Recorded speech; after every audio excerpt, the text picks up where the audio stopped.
Hi. I had been recently trying to find some feminist events that I could attend and maybe get some good footage, maybe have some good discussions on campus because it's Sexual Assault Awareness Month, and I had noticed that at Adelphi University had a Take Back the Night march one evening last week.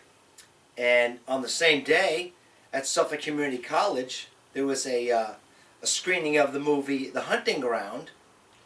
And I figured in that same day, maybe I could do a two-shot and really get some good footage and maybe make some good points. So I did go to the Hunting Ground screening. However, when I got there, the movie had already started. So I really wasn't able to set up my camera properly. And of course, when it ended, there really wasn't any questions. It seemed like it was just a class for a screening for class credits. So I really didn't push it. I didn't get any questions asked. I didn't get any footage really. So I was a little dejected. And also that night, as I said, I was supposed to go to this Take Back the Night at Adelphi, and the weather forecast was really very bad. And it's not close to where I live, so I said, all right, I'm just going to chalk it up to, maybe next time. So sure enough, I did a little digging, and I found another Take Back the Night was happening closer to me a week later at Stony Brook University, because they had this Sexual Assault Awareness Month, and they had a bunch of things going. And luckily for me, there was still some things that hadn't happened yet, and I said, man, I'm going to go to these things. And two of them happened to be on the same day. One was during the day, and of course the Take Back the Night was at night. So I go to this panel discussion about campus sexual assault policies, and there wasn't that many people there. It turned out that most of the people there, I don't know, maybe 20 people total watching this panel of like 6, 7 people. People making good money, Title IX coordinators and these policymakers, and just a big bureaucracy that I could see. As you'll see, and as many of us believe, there are more people in this bureaucracy than actual clients and victims. So you'll see it. I filmed the whole panel. I did edit it for time. I really did leave in the most relevant portions of the discussion. Well, there wasn't a discussion. I got angry at the end because it was obvious they were not going to take any questions. How they conducted it was, they asked for questions to be submitted beforehand. So I was angry because the people who had actually showed up, I had a question, or I had something to say, and they weren't going to ask us. So I got angry. You'll see it. The people really there were really there to either they're seeking some sort of a certificate in this sexual assault awareness program, Title IX and stuff. So they either were going for a certificate or had a certificate, and they were just trying to learn things. When I was there near the end of it, this gentleman who was behind me, he had noticed that I was trying to get their attention, and it's funny, I was waving wildly. I guess it was a little overkill, because I think one of the women you'll see, she said, like, what's wrong? Like, she thought something was really wrong. Well, something was wrong. You weren't taking questions from people who wanted to ask. So this guy who was behind me, he said, oh, they're not taking questions. You could submit a question afterward. There's a sheet that you could fill out and ask questions, or, they're not going to take questions. I said to him, well, I prefer to ask it now. And he was like, okay. Turned out that he was didn't really want to hear anything or any new ideas. He was a man with his head in the sand, because after I had spoke my mind, he realized that I was, I guess, the enemy. So when I I went to discuss something with him after the panel discussion was over, he said, I don't want to talk to you. Okay, all right. Well, when I did get their attention, and then I was able to say something, they sort of made the excuse that, well, the panelists up here may not be ready with an answer. They may be caught off guard. And of course, my answer is, why would they be caught off guard? Do they not know, do they not have the answers to questions? And why don't they have answers to questions? If they're caught off guard, that may be embarrassing, but maybe they should do their homework for the salaries they make. So when I do things like this, it is definitely nerve-wracking because it's generally only me against pretty much a whole feminist bureaucracy, and I have to keep my wits about me. I don't want to embarrass myself, but just me, they're not used to having any questioning of feminism or any opposition. So when I speak my mind and ask the powerful questions and show that there is an opposition to feminism, they're shocked. They really don't know how to react, and it's definitely attention getting. So of course, at this panel discussion, I spoke my mind. People were pretty much shocked looking at me. You know, when I was waving my hands, they were like looking at me like, what's this guy going to say? So I did speak my mind, and of course, a reporter that was present wanted to interview me. So I had a short interview after the discussion was over, and she asked if she could ask follow-up questions, which I said okay. You know, to this day, up till now, I haven't seen the article, or she hasn't contacted me. So maybe the article was squashed, or maybe she didn't want to give me any satisfaction of my viewpoints. Fortunately, I had my audio recorder going and my camera going, always be recording. So if she had attempted to lie about what I said, I was ready. I have the evidence. So you'll hear that. I know I did seem sort of rude, blurting out questions and when they were not taking questions, but I didn't think that was such a big deal. But the problem I had, why I really had to say something, was because one of the panelists said that there was a rape epidemic, and I had done my homework.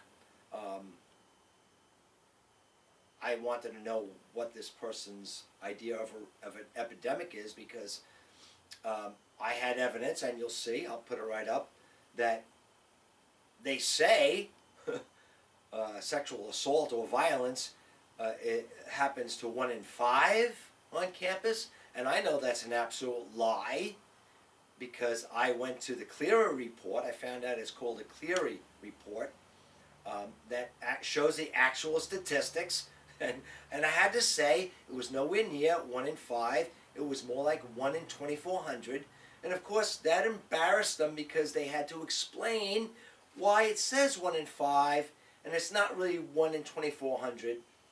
But you'll see how that goes. The other problem I had was, I did like, and I did say to the reporter that this is laudable stuff. A college should take care of its students. And there was one panelist up there that was fair-minded and said that all students deserve help from the college, whether they're the accused or the accuser. And I thought that was really good. And as I said, I think it's laudable for colleges to take care of students that have problems. Now, that's a great thing. And they do call them victims. Okay, as long as you're not going to law enforcement with its stuff, you could call them victims. They'll come in, and whatever problems they have, they got drunk, they don't remember what happened, maybe they were assaulted, maybe not, maybe they want to press charges. Most of them don't want to. They really just want someone to talk to and find out what their options are.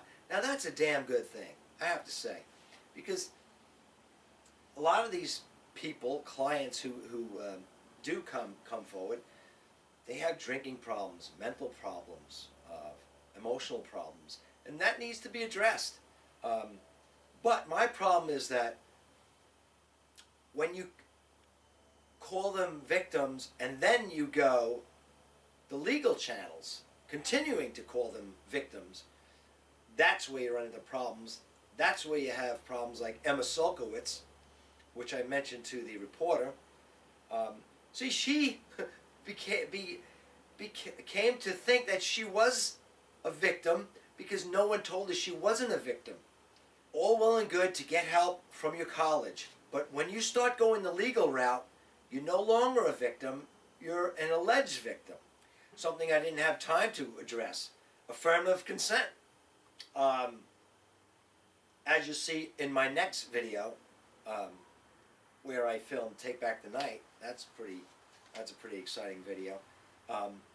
But I did want to address to this panel, I didn't have a chance, about affirmative consent and how, at one time,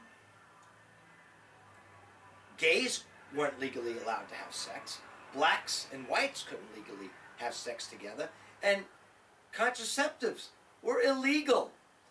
This was government in our bedrooms, ruining our lives and invading our privacy.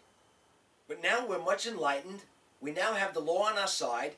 Now the government is basically out of our bedrooms. But I wanted to say that now, feminists, you people now are asking the government to come back into our bedrooms with this affirmative consent. I had a poster at the Take Back the Night also. It says, "How do I prove consent?"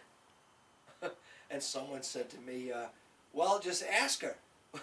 Well, she'll say yes. Well, how do I prove she said yes? We're just back to square one. But anyway, these feminists and ideologues are really just, as I said before, patriarchy and lipstick. They want to ask the government back into our bedrooms. Outrageous. They should be ashamed of themselves.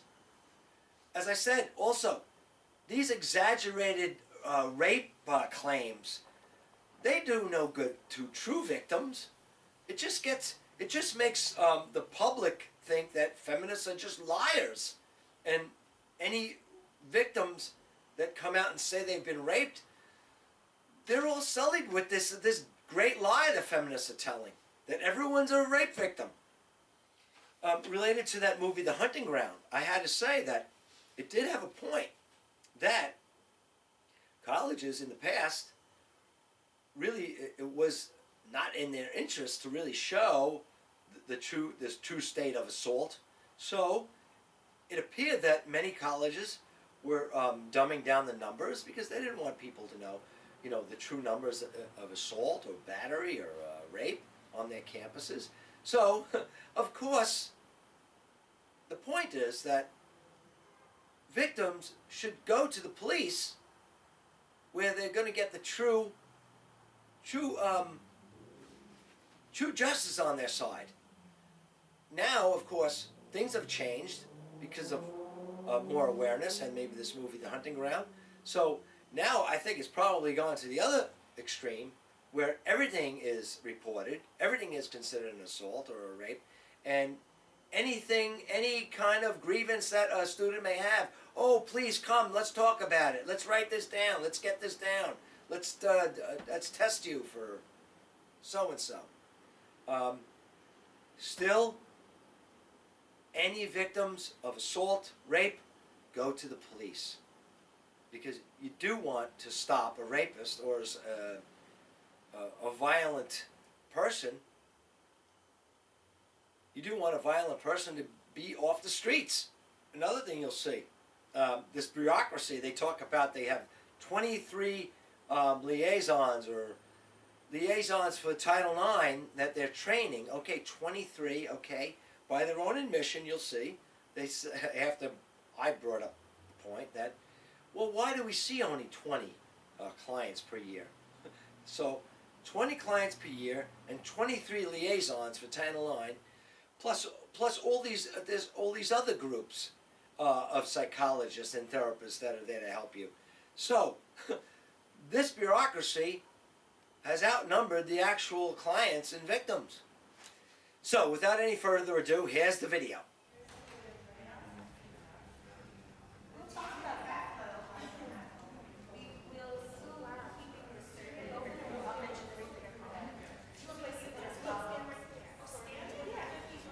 We're ready to get started here. Hopefully we'll have a few other folks join us, but we've got a nice turnout. We thank all of you for being with us here today. My name is Christine Saris. I'm with the Center for Prevention and Outreach. I'm a counselor there. I do a lot of work around sexual violence prevention, raising awareness, events, bystander intervention training. And I want to welcome you to the Spring 2015 panel discussion on Stony Brook University's sexual violence policies and resources. What we're going to be doing today is talking about a couple of different things from a couple of different angles. What I want to highlight is that this program, this opportunity that we'll have is the results of our work on a Department of Justice grant that led to a Department of Justice approved certification course for professional staff. I know a number of you are here from that certificate course. Hello, thank you. And so these are professionals on campus who have gone the extra mile to do about 8 hours worth of training, a little bit more in depth on these issues. And so this is the capstone for that course, where people are going to hear directly from the professionals who are administering these policies and delivering these services. But obviously, as those of you who weren't part of the certificate course know, it's also an open event. A big part of our goal with hosting this event is to be able to provide opportunities, again, to raise the general level of awareness for people in our community, whether students, faculty, staff, whatever role people play, around our policies, around our resources, and opening up that communication, reinforcing that sort of we're all in this together. We all have different perspectives that contribute to the way things are dealt with here on campus or in other places. And so we want to reinforce that connection that we have.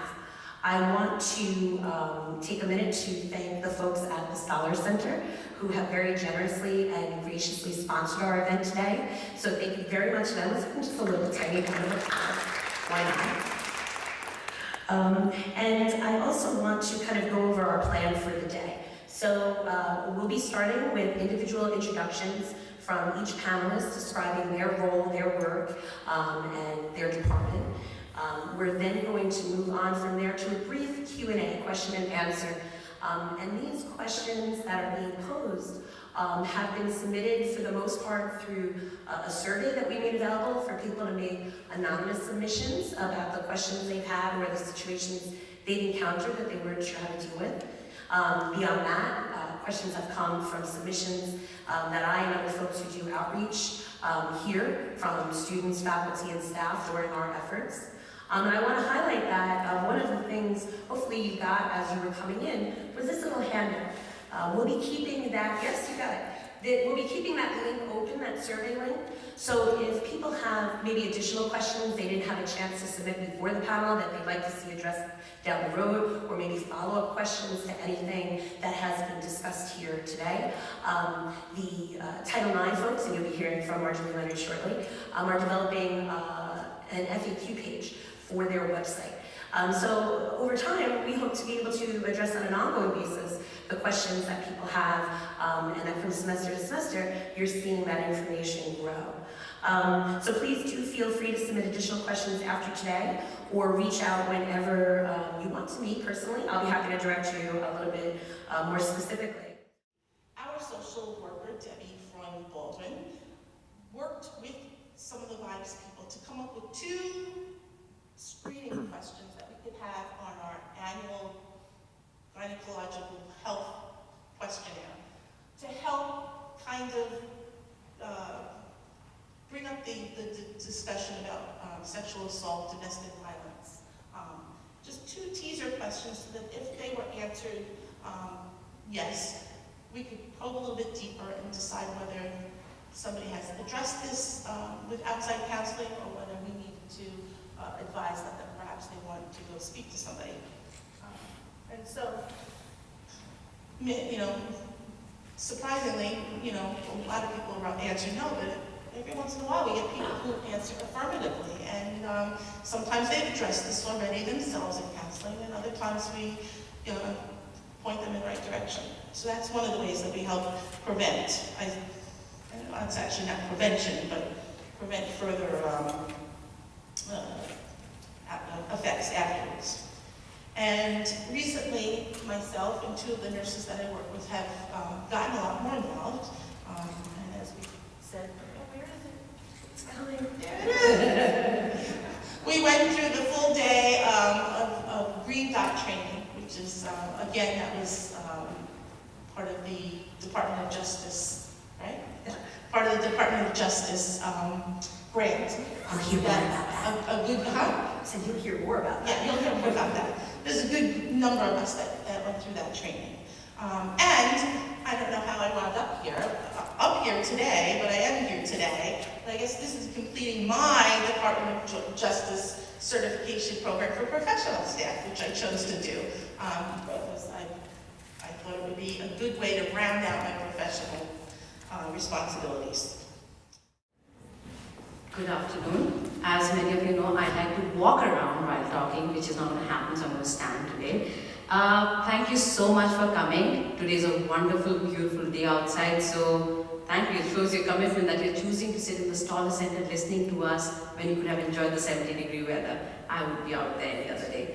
So thank you again. So Center for Prevention and Outreach. So what we have heard from my colleagues before is like the whole concentration on sexual violence is on the individual. What can we do for the individual post, during it's happening, after? So what Center for Prevention and Outreach does is takes a step back, looks at the community, takes it away from the individual and at the community level. What can we do at the community level to change what's going on? So right now you all know sexual violence has reached an epidemic level in our communities, in schools, in universities, in colleges across the world. So we need to do something about it. So I'm going to talk a little bit about CPO's approach to it. So CPO has a dream, definitely. Without dream, it's impossible to do this kind of work. So one day, maybe one day, through empowering, through coming together, through education, through mobilizing, one day we will reduce rates of violence or maybe eliminate it from us. God only knows, maybe 1,000 years from today, but someday that's going to happen. And that's a belief. So what exactly we do? We raise awareness through education, training, bystander intervention. I'm going to talk a little bit more about it. But CPO, how many people who do sexual violence work full-time on campus? I can say it's me and Chris on the prevention education. So obviously, two people can't do all the work. So that's where all of you come in. That's where the community comes in. That's where all my colleagues sitting here come in. So CPO does this work in collaboration with, you name it, it's here. Campus residences, I'm going to read because I will definitely miss a few people. CAPS, Student Health Services, Title IX Office, residential programs, campus recreation, student activities, Dean of Students, Planning and Staff Development, and University Police Department, University Community Standards, everyone, we are in it together. And that's the whole principle, because together we can really reduce the rates of violence on our campus. Alone, we won't be able to do it. So, couple of things that CAPS, CPO really does is, I have to click, I forgot. Okay, so prevention education. So we really believe education is important to really raise the level of a community's understanding of these issues and how to really respond to violence. So we do provide a lot of education programs to our incoming students, to clubs, organizations. We provide education to our paraprofessional or professional staff, paraprofessional students like RAs, students working in different department, fellows, TAs, GAs. So basically educating them on bystander intervention, what to look for, how to be positive allies on campus for this issue. Bystander intervention training. So right now you just heard about Green Dot from Karen. Karen is a Green Dot trained member. So before I talk about Green Dot, let's raise hands about how many people in this room, because I see a lot of you, are Green Dot trained. Look around, you already started changing the whole thing. So yes, on the stage you see two people who are saying they're Green Dot trained. So Green Dot is a strategy. It's a strategy which has some evaluation and efficacy based on it. The whole idea is to reduce power-based personal violence. So we talk about power-based personal violence. And how do you reduce it? The idea is, if you think about a huge map, and recently we have just gone through the Ebola epidemic. So what happens? A red dot appears and then it's contagious, and then another red dot, and then it's like starts spreading like wildfire, and violence is like that. So violence is exactly like that. Means once violence occurs, and if we just kind of ignore, don't look at it, don't do anything about it, what it tends to happen is it just starts permeating through the communities, and it becomes an accepted norm that, oh yeah, we do it, it doesn't matter. We X, Y, and Z is accepted in this community. So what Green Dot is saying, violence is also a moment when a person makes a decision to do something about it. That's a Green Dot. It can be a very brief step in to say, hey, are you okay? Or just doing a small action to reduce the rate of violence when it's happening. You can do a proactive Green Dot by showing up and understanding about your community, which basically means doing some things before the violence even starts, changing the culture, changing the norms in our community, and how each one of us is responsible to do something that changes these norms in our community, does not allow violence to occur on the community. So thankfully, Department of Justice we mentioned. I'm sorry, Public Health I forgot to mention, because they're our biggest partner for CPO. And Dr. Amy Hammock is here. She is my co-director for the Department of Justice grant. We have now for the 6th year, which we're lucky, and if you're lucky, we'll get for 3 more years. I don't know whether it's lucky or unlucky, I don't know. Anybody can comment on that. But what allows us to do is, it allows us to look at the community level of interventions from the public health perspective also. So Green Dot was sponsored by Department of Justice to come on campus and train 47 community staff, faculty and students for a 4-day long training to become instructors for Green Dot. So we do large outreach programs.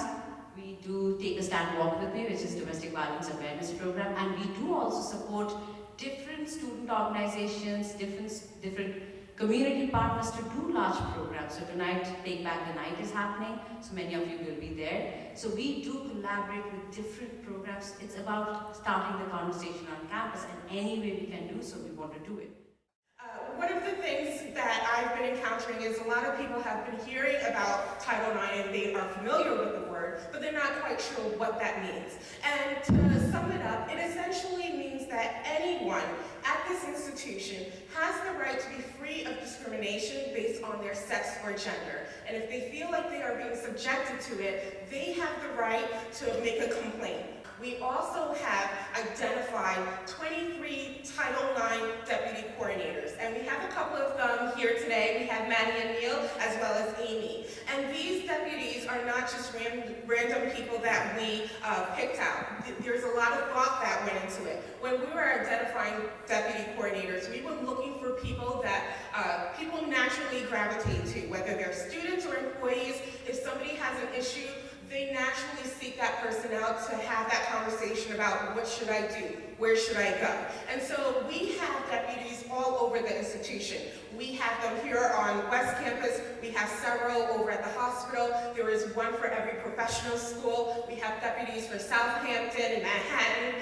We have made sure that people realize that there are many outlets that they can go to when they are making a complaint or simply finding out what their options are. We do oversee some of the judicial cases in campus residences and oversee all of these sexual misconduct policy violations within the university. We cater to all students. Every student on this campus is under our purview. Undergraduate students, graduate students, professional students, even the medical school fall under our purview. We work very closely with Title IX, with the Title IX office, and definitely with University Police, and of course counseling and psychological services and CPO, and I'm very honored to have these people next to me as my colleagues, because we do provide the best service that we can as a multidisciplinary team to our students on campus. And I think that's the most important thing, being that I am a graduate of Stony Brook and have been here for many, many, many years.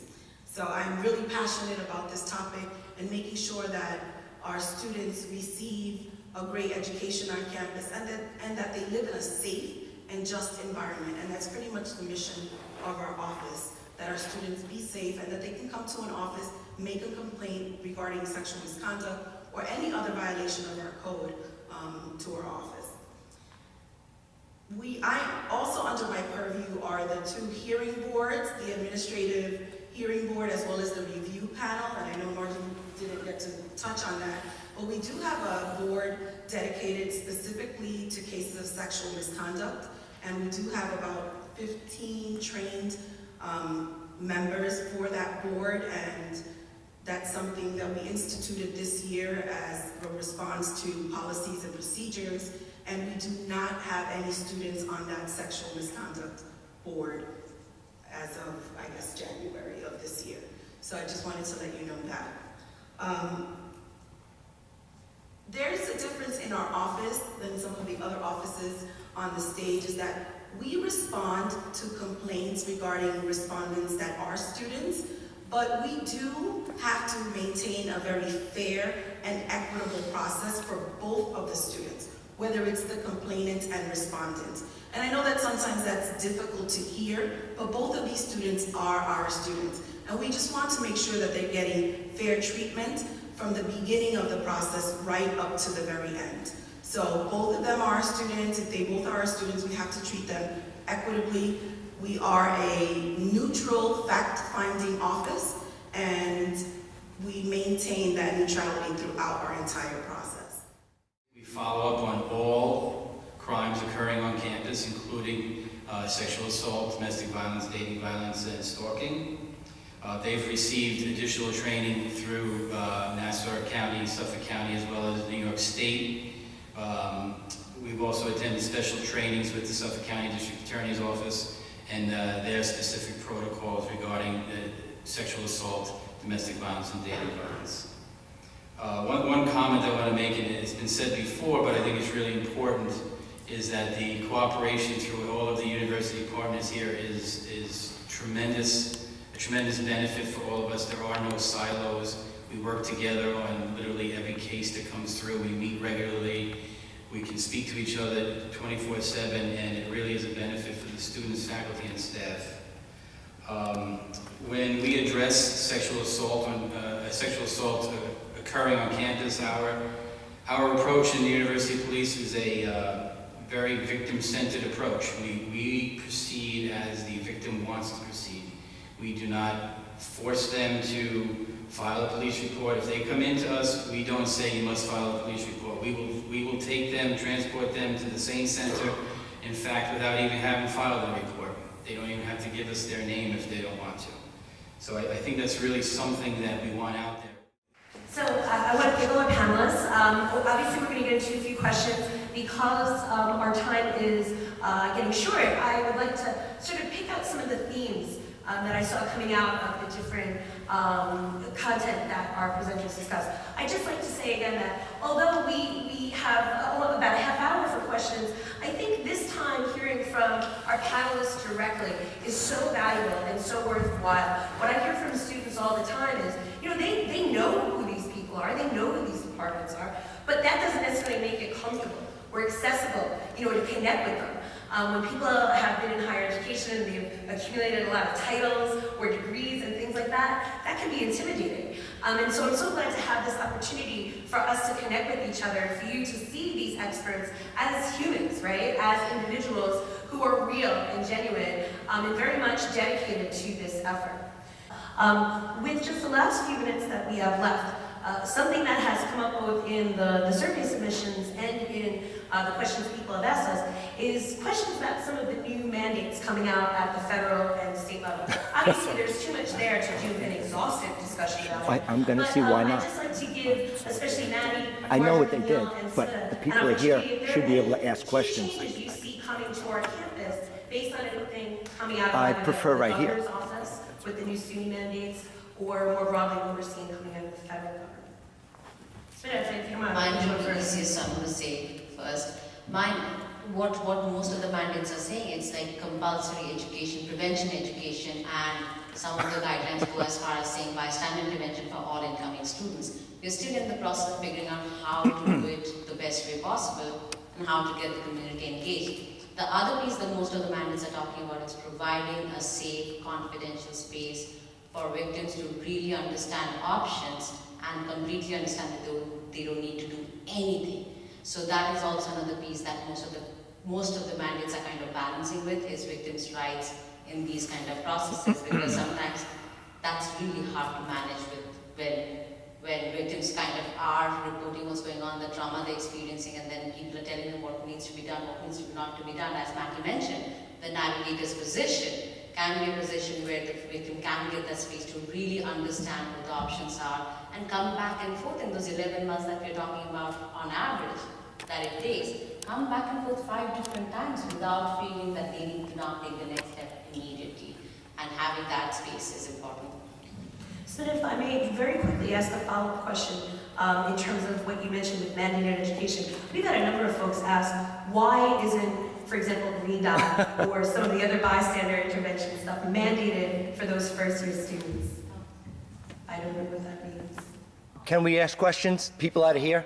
Actually, we have not opened the panel. That's why we made those submissions available. So if you have follow-ups, certainly please feel free to reach out, and then we'll include it on the FAQ page. We can't speak right now? Unfortunately, that we have literally 3 minutes to go.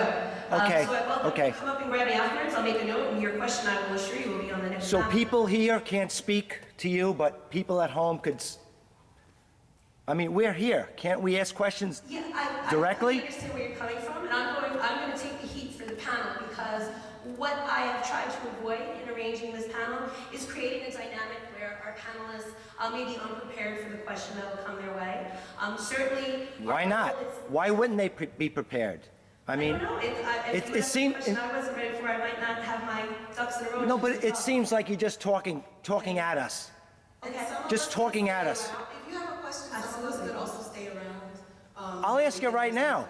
I mean, the spokesperson for the CPO said this violence is at an epidemic. I would like her to ask her what's an epidemic, because I looked at the Cleary report for this campus, and the rate is 1 in 2,400 assault. 1 in 20. It's not 1 in 5. That's a lie. If you give us a chance to respond to your point, thank you for plowing through and giving us your thoughts. But let's The 1 in 5 is a lie. It's on the website. I'm going to ask you to please allow us to address your point, because Certainly. I think you're maybe oversimplifying based on maybe your background in this area. Please submit it. Go forward. But we will definitely have a conversation. So 1 in 5 what it's talking about is the National Institute of Justice Anonymous survey that they ask about behaviors people have gone through. So as we know, even on our campus, a lot of people don't report because it's very, very uncomfortable. So clearly picks up numbers who have actually gone through any of these 3 offices. But through internal surveys, we know that there are a lot more victims of violence than we actually. So how do you know if they're not reported? So let's have a conversation. I'm going to direct you all Okay. so that goes on to where this 1 in 5, 1 in 4, 1 in 3 number that you hear comes from. I know it's very confusing to know, okay, it's 1 in 5, so why are we only seeing 20 students in a year? And that's really what this panel is about, to really bring Good. awareness that a lot of Let's people find out. don't report. Yep. And that's exactly what we're doing at this point of time, is bringing awareness that we will not allow people to retaliate. We will provide X, Y, and Z, so victims can feel better, can feel comfortable to come report, and so our clearly numbers will go up eventually. That's the hope, because once we know who are really suffering and the numbers go up, we can really start finding solutions to again get them down. So that's in brief my answer, but I will be happy to have a conversation with you offline. Okay. All And right. absolutely, if anyone has questions about any of the figures or the facts that have been cited, again, you can feel free to reach out to our panelists directly. You can reach out to me, because we'll be happy to point you in that direction. And again, there is a lot more to it than what it might seem on the face of it sometimes. And I appreciate you, again, kind of bringing that point for us to expand upon. Unfortunately, with the time we have left, we don't have the opportunity to get any deeper. Yeah. We do have, it's exactly 2:30. So unfortunately, we don't have any additional time. I don't know if any of our panelists, either on the last question or two that happened. Well, I just want to thank all of you for your time, all of you for your perspectives. Please, the circuit will be open. We do know we want to make this as rich a discussion as we can going forward. So thank you all. Thank you all of you panelists, my very dear colleagues and friends. I so appreciate being on the same team as all of you. Everybody have a great Wednesday. Hope to see you tonight. at the Yeah, honest, cafe. free exchange of ideas, huh? Absolutely not, you mean. Absolutely. 1 in 5, huh? That's pretty, that's a lie.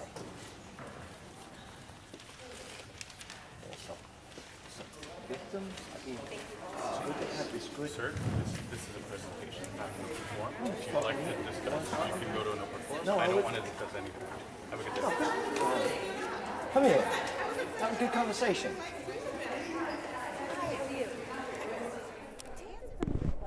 Yeah, I would like to get one of those sheets to fill out.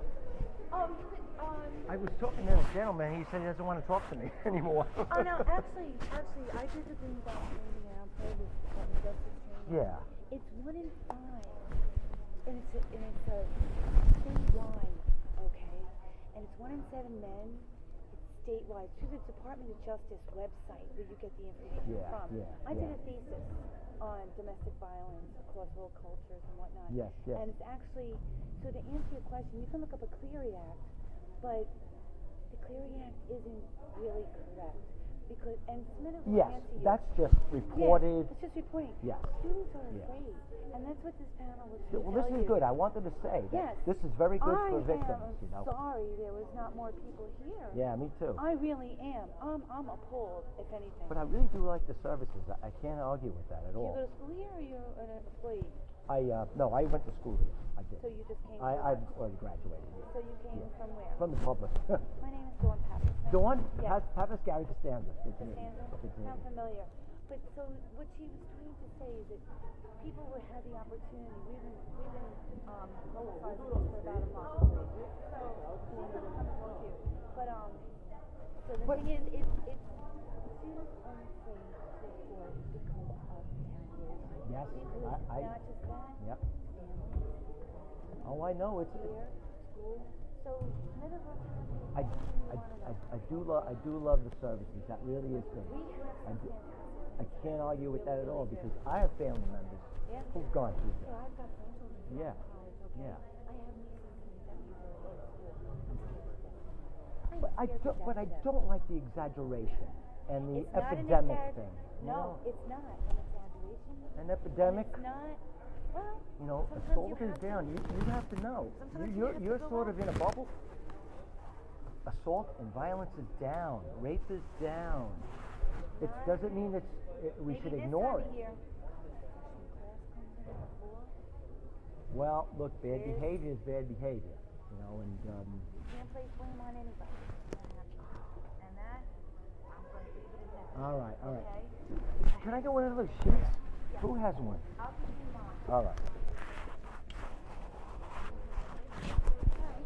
I'm Alita. I'm with Media Relations. How you doing? Gary Costanza. Good Oh, to meet nice you. to meet you. Hi. I've seen you at different. I mean, I was hoping to. I mean, Where is are this the you? way What they? are Is you this the with? method of having lectures? No questions? I mean, I went to another thing. A piece of sheet. They didn't have any questions at the end. I mean, where's the free exchange of ideas?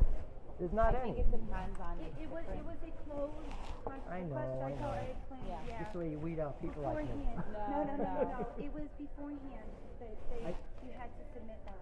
I So didn't if you even were want coming it. from the outside, yeah. But All they right, said they were well, more thanks, than happy to everyone. answer you after. So there she is. I I think know, but- also it's the time constraint. It is all the students have classes now that are Yeah. starting, so they're trying to keep it in. I understand. I understand. Yeah. All right. Good meeting you, Are you Alita. from a publication or? I is it am just- not. Okay. I am not. Just I'm new here Myself. too, so I'm Okay. trying to meet All right. everyone. Good to meet you. Nice to meet you All too. right. Have a good day. Thanks. You too. Hi. How you doing? Gary. I'm the culture editor at Stony Brook Press. I was wondering if I could ask you a couple of questions. Certainly, of course. Alright, so can I get your name just to start? Gary Costanza. So That's easy. So Costanza. Yes. Can I get your age for the record? 58. Okay. And what compelled you to come to the book? Well, I saw this sexual assault awareness month thing, and I like to see what's being taught at these lectures and whether exaggerations are going on.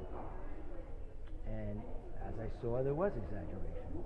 There's no violence epidemic. As I just said before, violence is down, rape is down. It serves victims no use to exaggerate or lie. I did look up the Cleary report myself. It's not 1 in 5. 1 in 5 is, if 1 in 5 was true, nobody would be going to this college. And college is safer than the general public. So if it's 1 in 5 on college, it would be 1 in 2 in the general population. But neither of that is true. I looked at the Clear report, 1 in 2,400. And, I mean, that's rare, I would say. It makes no use to exaggerate, because then people will say, you're just lying. You know, these groups are lying.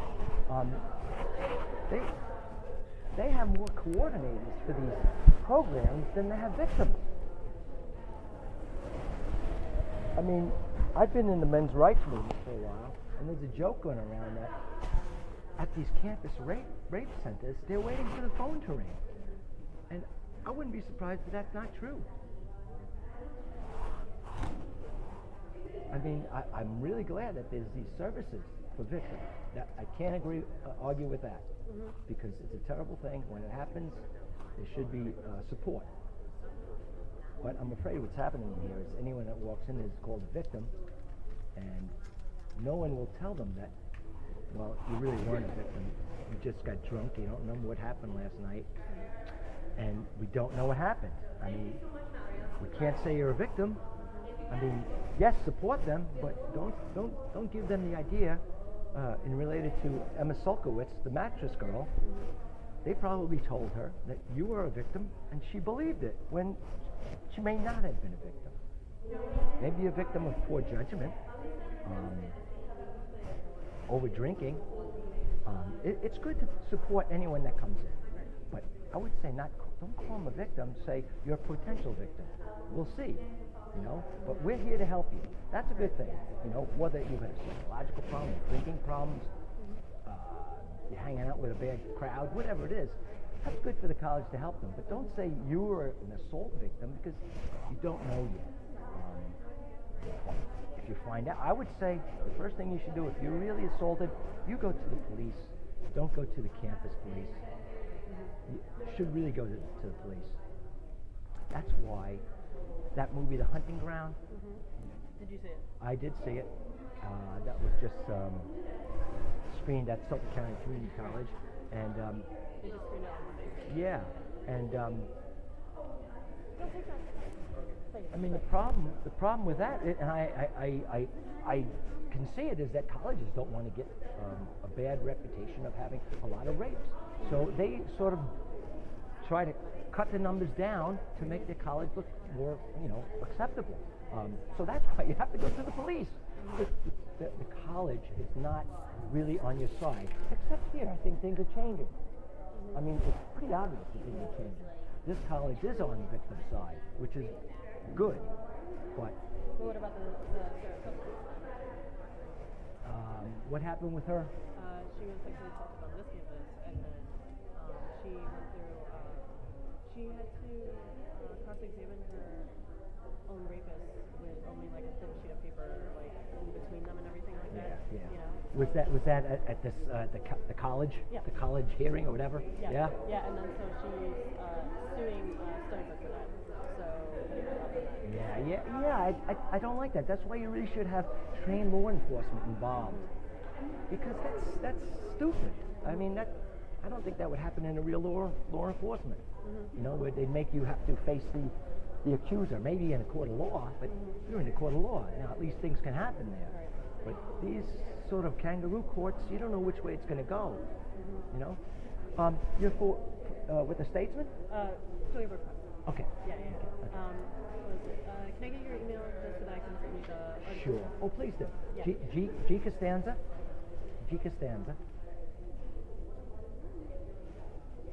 at optonline.net. Okay. Alrighty. That was actually really helpful. Oh, no problem. Your name again, Ricky? Yeah. Thank you. If I have any other questions, do you mind if I send over something? No problem at all. Okay, All right. cool. Thank you. Well, I'm glad I was able to say something. Yeah. You know? No, because we were saying, I have a question. Yeah, I mean, where is this coming from? No more questions anymore. I mean, I had to say, what are you afraid of? Yeah. Tough questions? Yeah. You should be ready for tough questions. Exactly. All right? Good going, Alrighty. Nikki. Good meeting you.